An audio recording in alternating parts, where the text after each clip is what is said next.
Nice, good now. I have some suggestions here of what we can do. Cut off foreign aid. Why do we need to continue foreign aid to countries that are unfriendly to us? Why do we continue to bail out big banks and big businesses and the too big to fail? And that would help encourage the middle class to have enough money to spend everything. Why don't we pull out of unconstitutional wars?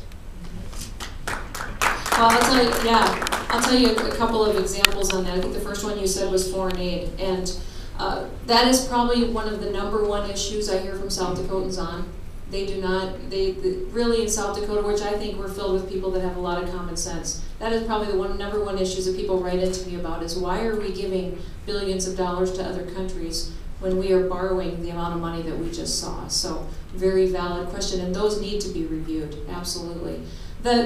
I always come back whenever we start talking about bailouts, I think back to something that my son, the conversation that Booker and I had back when we first started to run for office. But he had been to several of my meetings and had heard us talk about bailouts.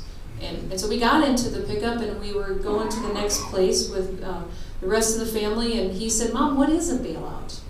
And I said, "Well, Booker, it's kind of when people make some bad decisions and they get into a tough situation, and what the government has done is they've gone up and gotten money from everybody else and given it to them so they didn't have to face the consequences of really what their actions were." And he said, "When you get elected, will people get their money back?" I said, "Well, I wish I could do that. I'll work on that. And getting their money back would be one thing, but even stopping it would be a big success." And that really is what we need to do, is we need, even just the lessons we can learn from the past should prevent us from making those decisions in the future. So thank you, I appreciate that.